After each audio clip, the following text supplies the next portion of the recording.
அனைவருக்கும் வணக்கம். சற்று முன் வெளியான முக்கிய அறிவிப்பின்படி 60 வயதிற்கு மேற்பட்ட மூத்த குடிமக்களுக்கான ரயில்வே கட்டண சலுகை குறித்து இன்று முக்கியமான அறிவிப்பு ஒன்று வெளியாகியுள்ளது. இதை பத்தி விரிவாக தெரிஞ்சுக்கணும்னா இந்த வீடியோவை கடைசி வரைக்கும் ஸ்கிப் பண்ணாம பாருங்க. வீடியோக்குள்ள போறதுக்கு முன்னாடி இந்த வீடியோக்கு ஒரு லைக் பட்டனை பிரஸ் பண்ணிக்கோங்க. இப்பதான் நம்ம சேனலுக்கு ஃபர்ஸ்ட் டைம் பாருங்கன்னா சப்ஸ்கிரைப் பட்டனை பிரஸ் பண்ணிக்கோங்க. கூடவே பெல் ஐகான் பட்டனையும் பிரஸ் பண்ணிக்கோங்க. வாங்க வீடியோக்குள்ள போகலாம். ரயில் பயணத்தில் 58 வயதை நிரம்பிய பெண்களுக்கு 50% கட்டண சலுகையும் 60 வயது நிரம்பிய ஆண்களுக்கு 40% கட்டண சலுகையும் வழங்கப்பட்டு வந்தது. இந்த கட்டண சலுகை கடந்த 2009ஆம் ஆண்டு முதல் வழங்கப்பட்டது. இது மூத்த குடிமக்களுக்கு பேருதவியாக இருந்தது. இதற்கிடையில் 2020ஆம் ஆண்டு கொரோனா நோய் தொற்று பரவல் காரணமாக ரயில் சேவை நிறுத்தப்பட்டது. சில மாதங்களுக்கு பிறகு ரயில் சேவை படிப்படியாக தொடங்கிய போது ரயில்வேயில் செலவை கட்டுப்படுத்தும் நோக்கில் மூத்த குடிமக்களுக்கான கட்டண சலுகை ரத்து செய்யப்பட்டது.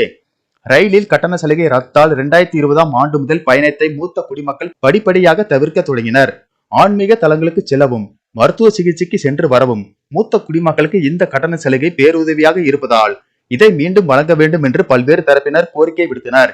இந்த நிலையில் மூத்த குடிமக்களுக்கு ரயில் கட்டணத்தில் எவ்வளவு தள்ளுபடி வழங்கப்படுகிறது என்பது குறித்து எழுப்பப்பட்ட கேள்விக்கு மத்திய ரயில்வே துறை அமைச்சர் அஸ்வினி வைஷ்ணவ் கொடுத்த விளக்கத்தில் ரயில் பயணிகளுக்கு ரயில்வே தொடர்ந்து சலுகை அளித்து வருகிறது என தெரிவித்தார். இருப்பினும் ரயில்வே டிக்கெட் மானியங்கள் கடந்த ஆண்டுகளில் குறிப்பிடத்தக்க அளவுக்கு குறைக்கப்பட்டுள்ளது என்பதையும் தெரிவித்தார்.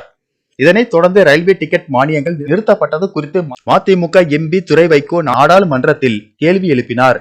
இந்த கேள்விக்கு பதிலளித்த அமைச்சர் அஸ்வினி வைஷ்ணவ் பயணிகளுக்கு கட்டுப்படியாகக்கூடிய வகையில் இந்திய ரயில்வே தொடர்ந்து மானிய கட்டணங்களை வழங்கி வருவதாக தெரிவித்தார். ரயில் சேவை வழங்குவதற்கான செலவு 100 ரூபாயாக இருக்கும் போது 47% மானியமாகவும் 54 ரூபாய் மட்டுமே கட்டணமாக வசூலிக்கிறோம். விளையாட்டு வீரர்களும் இந்த மானியத்தில் சேர்க்கப்பட்டுள்ளனர்.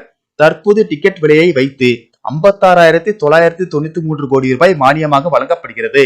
அனைத்து விதமான பயணிகளுக்கும் ரயில்வே மானியம் கொடுக்கிறது என தெரிவித்தார்.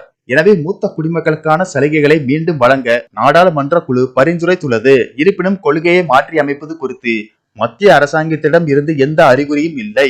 இந்நிலையில் மூத்த குடிமக்களுக்கான ரயில் பயண கட்டண சலுகை ரத்து செய்யப்பட்டு தற்போது 4 ஆண்டுகள் ஆகிவிட்டதால் இனியும் தாமதிக்காமல் விரைவாக ரயில் பயண கட்டண சலுகை மூத்த குடிமக்களுக்கு வழங்க வேண்டும் என்று பல்வேறு தரப்பினர் தொடர்ந்து வலியுறுத்தி வருகின்றனர்.